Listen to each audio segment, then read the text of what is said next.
ನಮಸ್ಕಾರ ವಿದ್ಯಾರ್ಥಿಗಳೇ, ಎಲ್ರಿಗೂ ಮತ್ತೊಮ್ಮೆ ನಮ್ಮ ಕರೆಂಟ್ ಇವೆಂಟ್ ಸೀರೀಸ್ಗೆ ಸ್ವಾಗತ. ಇವತ್ತು ನಾವು Mahatma Gandhi national rural employment guarantee act ಬಗ್ಗೆ ತಿಳ್ಕೊಳ್ಳೋಣ. ನಮ್ಮ ಹಳ್ಳಿಯ ಮಕ್ಕಳಾಗಿದ್ದರೆ ನಿಮಗೆ ಗೊತ್ತಿರುತ್ತೆ, ಇದನ್ನು ಉದ್ಯೋಗ ಖಾತ್ರಿ ಯೋಜನೆ ಅಂತ ಹೇಳ್ತಾರೆ ನಮ್ಮ ಹಳ್ಳಿಯಲ್ಲಿ. ಸೊ ಉದ್ಯೋಗ ಖಾತ್ರಿ ಅಥವಾ ನರೇಗಾ ಯೋಜನೆ ಅಂತ ಹೇಳ್ತಾರೆ. ಸೊ ಆ ಒಂದು ಯೋಜನೆ ಇದು ಪದೇ ಪದೇ ನ್ಯೂಸಲ್ಲಿ ಇದ್ದೇ ಇರುತ್ತೆ. ಸೊ ಅದಕ್ಕೋಸ್ಕರ ಇವತ್ತು ಒಂದು ಸರಿ ನಾನು ಈ ವಿಡಿಯೋ ಮಾಡ್ತಾಯಿದ್ದೀನಿ. ಸೊ ಅದನ್ನು ನೋಡಿ ನೋಟ್ಸ್ ಮಾಡ್ಕೊಂಡ್ಬಿಟ್ರೆ ನೀವು ಮತ್ತೆ ಅದನ್ನು ಹೋಗಿ ಓದೋ ಅವಶ್ಯಕತೆ ಇರೋದಿಲ್ಲ. ಸೊ ನಾವು ಮೊದಲನೇದಾಗಿ what are the aims and objectives ಅಂತೇಳಿ ನೋಡೋಣ. ಈ ಒಂದು ಸ್ಕೀಮ್ನ ಏಮ್ಸ್ ಆ್ಯಂಡ್ ಆಬ್ಜೆಕ್ಟಿವ್ಸ್ ಏನು ಅನ್ನೋದನ್ನು ತಿಳ್ಕೊಳ್ಳೋಣ. ಸೊ ಮೊದಲನೇದಾಗಿ ಈ ಒಂದು ಯೋಜನೆ ಏನಿದೆ, ಸೊ ಇದು 100 ಡೇಸ್ ಆಫ್ ಗ್ಯಾರಂಟೀಡ್ ವೇಜ್ ಎಂಪ್ಲಾಯ್ಮೆಂಟನ್ನು ಕೊಡುತ್ತೆ. ಸೊ ಅಂದರೆ ವರ್ಷದಲ್ಲಿ 100 ದಿನಗಳೇನಿದ್ದಾವೆ ಅಲ್ಲಿ ಉದ್ಯೋಗದ ಒಂದು ಯೋಜನೆ ಇದು, ವಿತ್ ಈ ವೇಜಸ್ ಅವರಿಗೆ ದಿನಗೂಲಿಯನ್ನು ಕೊಡ್ತಕ್ಕಂತಹದ್ದು. ಸೊ ಈ ಒಂದು ಕಮಿಟ್ಮೆಂಟ್ ಇರತಕ್ಕಂತಹದ್ದು ಈ ಯೋಜನೆಯಲ್ಲಿ 100 days of guaranteed wage employment, and ಅದು ರೂರಲ್ ಹೌಸ್ ಹೋಲ್ಡಲ್ಲಿ ಮಾತ್ರ, ಹಳ್ಳಿಗಳಲ್ಲಿ. ಸೊ ಇದು ಅರ್ಬನಲ್ಲಿಲ್ಲ. ಸೊ ಇದನ್ನು ನೆನ್ಪಿಟ್ಕೊಳ್ಳಿ, ಅರ್ಬನ್ ಏರಿಯಾಸಲ್ಲಿಲ್ಲ, it is only in rural areas. And it will basically provide the unskilled manual work.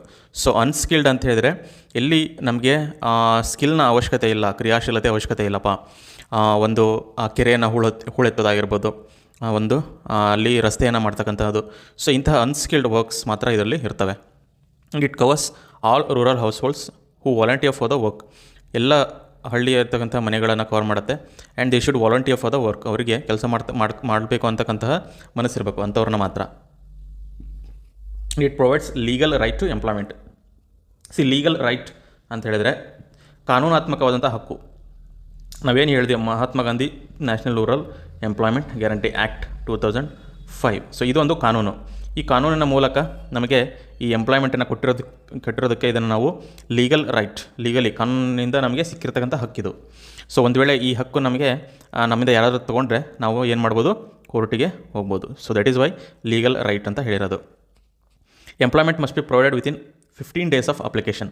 So ನಾವು ಅಪ್ಲೈ ಮಾಡಿದ 15 ದಿನಗಳಲ್ಲಿ ನಮಗೆ ಇದರಲ್ಲಿ ಉದ್ಯೋಗವನ್ನು ಕೊಡಬೇಕಾಗುತ್ತೆ. 15 ದಿನ ಇಲ್ಲ ಅಂತ ಹೇಳಿದರೆ, otherwise the applicant is entitled for the unemployment ಅಲವೆನ್ಸನ್ನು ಕೊಡಬೇಕಾಗುತ್ತೆ.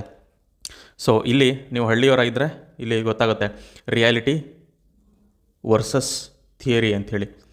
ಸೊ ಇದೇನಿದೆ, ಇದು ಈ 15 ಡೇಸ್ ಆಫ್ ಅಪ್ಲಿಕೇಶನ್ಗಿಂತ ಒಳಗಡೆ ನಮಗೆ ಉದ್ಯೋಗ ಕೊಡಬೇಕು ಅನ್ನೋದು it is a theory, it is there in the law.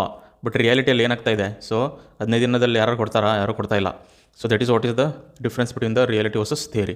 It ensures the equal pay for men and woman. ಗಂಡು ಮಕ್ಕಳಾಗಲಿ ಹೆಣ್ಮಕ್ಳಾಗಲಿ ಎಲ್ರಿಗೂ ಒಂದೇ ರೀತಿಯಾದಂತಹ ವೇಜಸ್ಸನ್ನು ಕೊಡ್ತಾರೆ.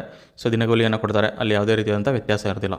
Wages are paid through bank or post office accounts. So ಡೈರೆಕ್ಟಾಗಿ ಅವ್ರ ಅಕೌಂಟ್ಸ್ಗೆ ಪೇ ಮಾಡ್ತಾರೆ. And it aims at rural infrastructure ಅಂತ ಹೇಳಿದರೆ ಅಲ್ಲಿ ಹೊಲಗಳಿಗೆ ರೋಡ್ಸ್ಗಳನ್ನು ಹಾಕೋದಾಗಿರ್ಬೋದು, ಅಥವಾ ಕೆರೆಗಳನ್ನು ಹೂಳೆತ್ತೋದು. ಸೊ ಈ ಥರದ ಕೆಲಸಗಳು ರೂರಲ್ಗೆ ಇನ್ಫ್ರಾಸ್ಟ್ರಕ್ಚರ್ನ ಕ್ರಿಯೇಟ್ ಮಾಡಿ ಕೊಡ್ತಕ್ಕಂತಹದ್ದು. ಸೊ ಅಂಥದ್ರ ಅಥವಾ drinking water related infrastructure. So ಈ ಥರದ ಇನ್ಫ್ರಾಸ್ಟ್ರಕ್ಚರ್ಗಳ ಮೇಲೆ ಫೋಕಸ್ ಮಾಡ್ತಾರೆ. And it has the social audit and transparency.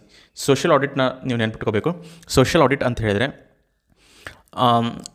Society ಅಥವಾ ನಮ್ಮ ಹಳ್ಳಿಯಲ್ಲಿರ್ತಕ್ಕಂತಹವರೇ. ಸೊ ಉದಾಹರಣೆಗೆ ಗ್ರಾಮ ಸಭಾ ಆಗಿರ್ಬೋದು, ಓಕೆ, ಗ್ರಾಮ ಸಭಾ. ಸೊ ಇವರೇ ಅಲ್ಲಿ ನರೇಗಾ ಯೋಜನೆ ಅಡಿ ಮಾಡಿರ್ತಕ್ಕಂತಹ ಯೋಜನೆ ಏನಿದ್ದಾವೆ ಅವುಗಳನ್ನು ಆಡಿಟ್ ಮಾಡ್ತಾರೆ. ಅವುಗಳು ಯಾವ ಥರ ಕೆಲಸ ಆಗಿದ್ದಾವೆ, ಎಷ್ಟು ಖರ್ಚಾಗಿದೆ, ಏನು, ಸೊ ಅದನ್ನೆಲ್ಲ ಎಷ್ಟು ಸ್ಯಾಂಕ್ಷನ್ ಆಗಿತ್ತು. ಸೊ ಇದನ್ನೆಲ್ಲ ಆಡಿಟ್ ಮಾಡೋದೇ ಇದನ್ನು ಗ್ರಾಮ ಸಭಾ ಆಡಿಟ್ ಮಾಡುತ್ತೆ. ಸೊ ಅಥವಾ ಅಲ್ಲಿ ಬೇರೆ ಬೇರೆಯ ಲೋಕಲ್ ಆರ್ಗನೈಸೇಷನ್ಸ್ ಆಗಿರ್ಬೋದು. ಸೊ ಈ ಥರ ನಮ್ಮ ಸಮಾಜದಲ್ಲಿರ್ತಕ್ಕಂಥ ಜನಗಳೇ ಆಡಿಟ್ ಮಾಡೋದನ್ನು ನಾವು ಸೋಷಿಯಲ್ ಆಡಿಟ್ ಅಂತ ಹೇಳ್ತೀವಿ. ಆ್ಯಂಡ್ ಎನ್ಶ್ಯೂರ್ಸ್ ದ ಟ್ರಾನ್ಸ್ಪರೆನ್ಸಿ ಅಥವಾ ಪಾರದರ್ಶಕತೆ. ಇಟ್ ಸ್ಟ್ರೆಂಥನ್ಸ್ ಗ್ರಾಮ ಪಂಚಾಯತ್ಸ್. ಇಲ್ಲಿ ಈ ನರೇಗಾ ಯೋಜನೆ ಅಡಿ ಗ್ರಾಮ ಪಂಚಾಯತ್ಸ್ ಏನಿದ್ದಾವೆ, ಈ ಗ್ರಾಮ ಪಂಚಾಯತ್ಸೇ ಮೇನ್ ಇಂಪ್ಲಿಮೆಂಟಿಂಗ್ ಆರ್ಗನೈಸೇಷನ್ಸ್. ಈ ನರೇಗಾ ಯೋಜನೆಯನ್ನು ಇಂಪ್ಲಿಮೆಂಟ್ ಮಾಡ್ತಕ್ಕಂತಹದ್ದು ನಮ್ಮ ಗ್ರಾಮ ಪಂಚಾಯತ್. ಸೊ ಅದಕ್ಕೆ ಲೋಕಲಿ ಬೇಕಾಗಿರ್ತಕ್ಕಂತಹ ಯೋಜನೆಗಳನ್ನೇ ಮಾಡ್ತಾರೆ. ಸೊ ಲೋಕಲ್ ಜನಗಳೇ ಇರ್ತಾರೆ. ಸೊ ಅಲ್ಲಿ ಮಧ್ಯವರ್ತಿಗಳ ಕಾಂಟ್ರಾಕ್ಟರ್ಸ್ ಇರೋದಿಲ್ಲ. ಆ್ಯಂಡ್ ನೆಕ್ಸ್ಟ್ ನೋಡಿ, it is applicable across all districts in India except those with 100% urban population. So ನಾನು ಹೇಳ್ದಂಗೆ ಇದು ನಮ್ಮ ದೇಶದ ಪ್ರತಿಯೊಂದು ಜಿಲ್ಲೆಗೂ ಅಪ್ಲಿಕೇಬಲ್ ಆಗುತ್ತೆ, except with 100% urban population. So ಅರ್ಬನಲ್ಲಿರ್ತಕ್ಕಂಥ ಏರಿಯಾಸ್ ಅಲ್ಲಿ ಈ ನರೇಗಾ ಯೋಜನೆ ಬರೋದಿಲ್ಲ. ಸೊ ಕೆಲವೊಂದಿಷ್ಟು ಟೌನ್ಸ್ಗಳಿರ್ತವೆ, ಅದು 100% ಅರ್ಬನ್ ಪಾಪ್ಯುಲೇಷನ್ ಇರೋದಿಲ್ಲ. ಸೊ ಅಂಥಲ್ಲಿ ಇಟ್ ಈಸ್ ಅಪ್ಲಿಕೇಬಲ್. ಬಟ್ ಈ ಮೆಟ್ರೋಪಾಲಿಟನ್ ಸಿಟೀಸ್ಗಳಿಂದ, ಉದಾಹರಣೆಗೆ ಬೆಂಗಳೂರು ಆಗಿರ್ಬೋದು, ಓಕೆ, ಅಥವಾ ದೊಡ್ಡ ದೊಡ್ಡ ಸಿಟೀಸ್ಗಳು ಲೈಕ್ ನಮ್ಮ ಹುಬ್ಬಳ್ಳಿ ಧಾರವಾಡ ಅಥವಾ ದಾವಣಗೆರೆ, ಶಿವಮೊಗ್ಗ, ಸೊ ಇಂತಹ ಅರ್ಬನ್ ಏರಿಯಾಕ್ಕೆ ಇದು ಅಪ್ಲಿಕೇಬಲ್ ಆಗೋದಿಲ್ಲ. And it is a demand driven scheme, ಇದು ನೆನ್ಪಿಟ್ಕೊಳ್ಳಿ. ಸೊ ಈ ಸ್ಕೀಮಲ್ಲಿ ಕೆಲಸಗಳನ್ನು ಗೌರ್ಮೆಂಟ್ ಅಸೈನ್ ಮಾಡುತ್ತೆ, ಜನಗಳು ಮಾಡ್ತಾರೆ. ಸೊ ಆ ಥರ ಅಲ್ಲ, it is a demand driven. ಅಂದರೆ ಜನಗಳೇ ಹೋಗಿ ಅವರು ಯಾವ ಥರದ ಕೆಲಸ ಬೇಕು, ವರ್ಕ್ನ ನಾವು ಮಾಡಬೇಕು ಅಂಥೇಳಿ ಡಿಮ್ಯಾಂಡ್ ಮಾಡಬಹುದು. ಸೊ ನೀವು ಹೋಗಿ ನಿಮ್ಮ ಊರ ಗ್ರಾಮ ಪಂಚಾಯತಿಯಲ್ಲಿ ನೀವು ಡಿಮ್ಯಾಂಡ್ ಮಾಡ್ಬೋದು. ಇಲ್ಲಿ ನಮ್ಮ ಹೊಲಕ್ಕೆ ಹೋಗೋಕ್ಕೆ ದಾರಿ ಇಲ್ಲ, ಸೊ ನಾವು ದಾರಿನ ಮಾಡಬೇಕು, ನಮ್ಮ ನರೇಗಾ ಯೋಜನೆ ಅಡಿ ಮಾಡ್ತೀವಿ ಅಂಥೇಳಿ ನೀವು ಡಿಮ್ಯಾಂಡ್ ಮಾಡ್ಬೋದು.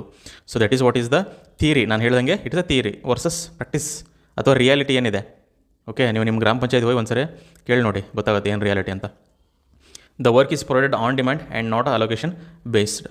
ಅನ್ಸ್ಕಿಲ್ಡ್ ಮ್ಯಾನ್ಯುವಲ್ ಲೇಬರ್, ಮೇನ್ಲಿ ಇದು ಅನ್ಸ್ಕಿಲ್ಡ್ ಮ್ಯಾನ್ಯುವಲ್ ಲೇಬರ್ನ ಕವರ್ ಮಾಡುತ್ತೆ. And no contractors or machinery, so ಯಾವುದೇ ಥರದ ಮಷಿನ್ಸ್ಗಳು ಯೂಸ್ ಮಾಡೋವಾಗಿಲ್ಲ.